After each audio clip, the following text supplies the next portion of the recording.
नमस्कार दोस्तों, आप सब लोग कैसे हो। आशा करता हूँ आप सभी लोग स्वस्थ एवं खुश होंगे। आओ आगे चले। मंगल ग्रह सौरमंडल में सूर्य से चौथा ग्रह है। इसके तल की आभा रक्तम है, जिस वजह से इसे लाल ग्रह के नाम से भी जाना जाता है। सौरमंडल के ग्रह दो तरह के होते हैं, स्थलीय ग्रह जिनका तल आभासीय होता है और गैसीय ग्रह जो अधिकतर गैस से निर्मित हैं। पृथ्वी की तरह मंगल भी एक स्थलीय धरातल वाला ग्रह है। इसका वातावरण विरल है। इसकी सतह देखने पर चंद्रमा के गर्त और पृथ्वी के ज्वालामुखियों, घाटियों, रेगिस्तान और ध्रुवीय बर्फीली चोटियों की याद दिलाती है। सौरमंडल का सबसे अधिक ऊंचा पर्वत ओलंपस मोन्स मंगल पर ही स्थित है।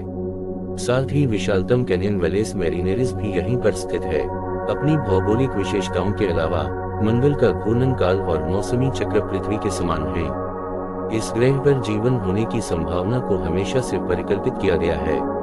1965 में मेरिनाचार के द्वारा की पहली मंगल उड़ान से पहले तक यह माना जाता था कि ग्रह की सतह पर तरल अवस्था में जल हो सकता है। यह हल्के और गहरे रंग के धब्बों की आवर्तिक सूचनाओं पर आधारित था, विशेष तौर पर ध्रुवीय अक्षांशों जो लंबे होने पर समुद्र और महाद्वीपों की तरह दिखते हैं। काले की व्याख्या कुछ प्रेक्षकों द्वारा पानी की सिंचाई नहरों के रूप में की गई है। इन सीधी रेखाओं की मौजूदगी बाद में सिद्ध नहीं हो पाई और ये माना गया कि ये रेखाएं मात्र प्रकाशीय भ्रम के अलावा कुछ और नहीं हैं। फिर भी सौर मंडल के सभी ग्रहों में पृथ्वी के अलावा मंगल को जीवन विस्तार का महत्वपूर्ण विकल्प माना जाता है। वर्तमान में मंगल ग्रह की परिक्रमा 3 कार्यशील अंतरिक्ष यान मार्स ओडिसी, मार्स एक्सप्रेस और टोही मार्स ऑर्बिट है। यह सौर मंडल में पृथ्वी को छोड़कर किसी भी अन्य ग्रह से अधिक है। मंगल पर 2 अन्वेषण रोवर्स स्पिरिट और अपॉर्चुनिटी लैंडर फिनिक्स के साथ ही कई निष्क्रिय रोवर्स और लैंडर हैं जो या तो असफल हो गए हैं या उनका अभियान पूरा हो गया है। इनके या इनके पूर्ववर्ती अभियानों द्वारा जुटाए गए भूवैज्ञानिक सबूत इस ओर इंगित करते हैं कि कभी मंगल ग्रह पर बड़े पैमाने पर पानी की उपस्थिति थी। साथ ही इन्होंने ये संकेत भी दिए हैं कि हाल के वर्षों में छोटे गर्म पानी के फव्वारे यहाँ फूटे हैं। नासा के मार्स ग्लोबल सर्वे की खोजों द्वारा इस बात के प्रमाण मिले हैं कि दक्षिणी ध्रुवीय बर्फीली चोटियां घट रही हैं। नासा ने 2020 में परसेवरेंस रोवर मंगल पर भेजा है, जिसके साथ इनसाइट लघु वायु विमान की प्रथम परग्रही उड़ान के लिए तत्पर है। इसके शुरुआती 2021 में मंगल पर पहुंचने की संभावना है। मंगल के 2 चंद्रमा फोबोस और डिमोस हैं, जो छोटे और अनियमित आकार के हैं। ऐसा प्रतीत होता है कि यह 5261 यूरेका के समान क्षुद्र ग्रह है जो मंगल के गुरुत्व के कारण यहाँ फंस गए होंगे। मंगल को पृथ्वी से नंगी आंखों से देखा जा सकता है। इसका आभासी परिमाण -9 तक पहुंच सकता है और यह चमक सिर्फ शुक्र, चंद्रमा और सूर्य के द्वारा ही पार की जा सकती है। यद्यपि अधिकांश समय बृहस्पति मंगल की तुलना में नंगी आंखों को अधिक उज्जवल दिखाई देता है। मंगल पृथ्वी के व्यास का लगभग आधा है। यह पृथ्वी से कम घना है। इसके पास पृथ्वी का 15% आयतन और 11% द्रव्यमान है। इसका सतही क्षेत्रफल पृथ्वी की कुल शुष्क भूमि से केवल थोड़ा सा कम है। हालांकि मंगल बुध से बड़ा और अधिक भारी है, पर बुध की सघनता ज्यादा है। फलस्वरूप दोनों ग्रहों का सतही गुरुत्वीय खिंचाव लगभग एक समान है। मंगल ग्रह की सतह का लाल नारंगी रंग लौह ऑक्साइड, फेरिक ऑक्साइड के कारण है, जिसे सामान्यतः हेमेटाइट या जंग के रूप में जाना जाता है। यह बटरस्कॉच भी दिख सकता है तथा अन्य आम सतह रंग भूरा, सुनहरा और हरे शामिल करते हैं, जो कि खनिजों पर आधारित होता है। मंगल एक स्थलीय ग्रह है जो सिलिकॉन और ऑक्सीजन युक्त खनिज, धातु और अन्य तत्वों को शामिल करता है जो आमतौर पर ऊपरी चट्टान बनाते हैं।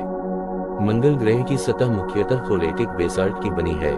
हालांकि यह इससे प्रारूपिक बेसाल्ट से अधिक सिलिका संपन्न है और पृथ्वी पर मौजूद एंडेसिटिक चट्टानों या सिलिका ग्लास के समान हो सकते हैं। निम्न एल्बिडो के क्षेत्र प्लेजियोक्लेस स्फटिक का सांद्रण दर्शाते हैं। उत्तरी निम्न एल्बिडो क्षेत्रों के साथ परतदार सिलिकेट और उच्च सिलिकॉन ग्लास सामान्य की तुलना में अधिक सांद्रण प्रदर्शित करते हैं।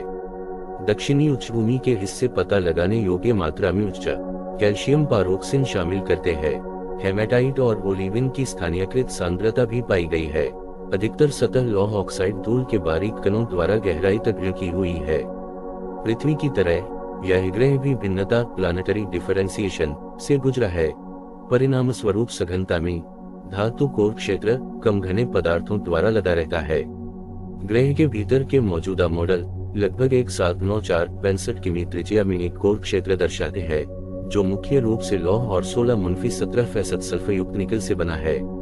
यह लौह सल्फाइड कोर आंशिक रूप से तरल पदार्थ है और इसके हल्के तत्वों का संघनन पृथ्वी के कोर पर मौजूद तत्वों से दुगना है। कोर एक सिलिकेट मेंटल से घिरा हुआ है जिसने ग्रह पर कई विवर्तनिक और ज्वालामुखीय आकृतियों को रचा है, लेकिन अब निष्क्रिय हो गया लगता है।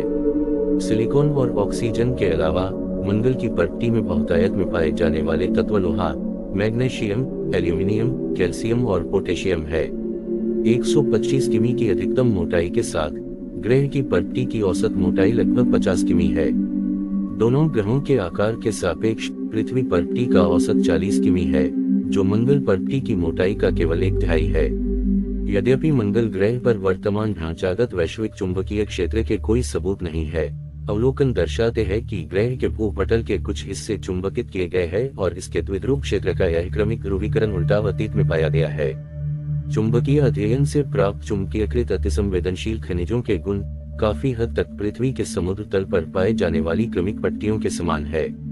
एक सिद्धांत 1999 में प्रकाशित हुआ और अक्टूबर 2005 में फिर से जांचा गया मार्स ग्लोबल सर्वे की मदद के साथ। वह यह है कि यह पट्टियां 4 अरब वर्षों पहले के मंगल ग्रह पर प्लेट विवर्तनिकी प्रदर्शित करती है। इससे पहले ग्रहीय चुंबकीय तंत्र ने कार्य करना बंद कर दिया और इस ग्रह का चुंबकीय क्षेत्र मुझा गया। सौर प्रणाली निर्माण के दौरान मंगल की रचना एक प्रसंभाव्य प्रक्रिया के परिणामस्वरूप हुई थी। सौर प्रणाली में अपनी स्थिति की वजह से मंगल की कई विशिष्ट रासायनिक विशेषताएं हैं। अपेक्षाकृत निम्न क्वांटम बिंदुओं के साथ के तत्व जैसे क्लोरीन, फास्फोरस और सल्फर मंगल ग्रह पर पृथ्वी की तुलना में अधिक आम हैं। यह तत्व संभाव्यतया नवीकृत तारों की ऊर्जायुक्त सौर वायु द्वारा सूर्य के नजदीकी क्षेत्रों से हटा दिए गए थे। ग्रहों के गठन के बाद सभी तथाकथित आदि भीषण बमबारी LHB के अधीन रहे थे। मंगल की लगभग 60% सतह उस युग से आघातों का एक रिकॉर्ड दर्शाता है, जबकि शेष सतह का ज्यादातर हिस्सा शायद उन घटनाओं की वजह से बनी अत्याघात घाटियों द्वारा नीचे कर दिया गया है। मंगल के उत्तरी गोलार्ध में एक भारी संघात घाटी का प्रमाण है, जो 10,600 किमी गुना 8,500 किमी में फैली, या करीबन चंद्रमा की दक्षिण ध्रुव एटकिन घाटी से 4 गुना बड़ी, अब तक की खोजी गई सबसे बड़ी संघात घाटी है। यह सिद्धांत सुझाव देता है कि लगभग 4 अरब वर्ष पहले मंगल ग्रह प्लूटो आकार के पिंड द्वारा मारा गया था। धन्यवाद। Subscribe for more. मिलते हैं अगले वीडियो में।